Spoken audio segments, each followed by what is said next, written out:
تازہ ترین ویڈیوز کے لیے چینل کو سبسکرائب کر کے بیل آئیکن اور آل نوٹیفیکیشن پر کلک کریں تاکہ آپ کو ملے ہر اپڈیٹ سب سے پہلے۔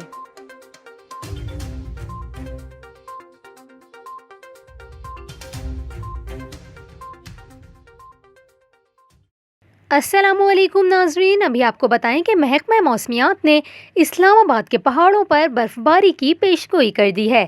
جی ہاں، اتوار سے منگل کے دوران وفاقی دارالحکومت اسلام آباد کے پہاڑوں پر برف باری کی پیشگوئی کر دی گئی ہے۔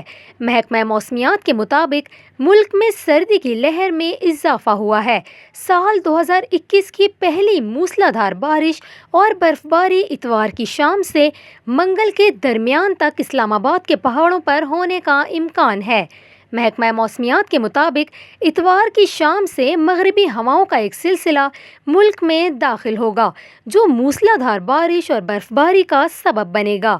اس دوران اتوار سے منگل تک کشمیر، اسلام آباد، خطہ پوٹوہار، قصور، گجرات میں بارش اور پہاڑوں پر برف باری کی پیشگوئی کی گئی ہے۔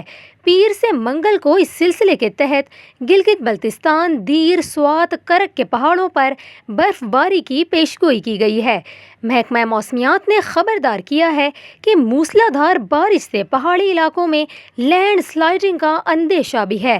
محکمہ موسمیات کے مطابق گزشتہ رات وفاقی دارالحکومت اسلام آباد کا درجہ حرارت -1 ریکارڈ کیا گیا۔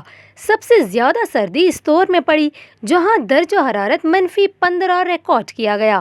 اسکردو میں -11، زیارت اور قالام میں -10، ہنزا میں -8 اور کوئٹہ میں -7 ریکارڈ کیا گیا۔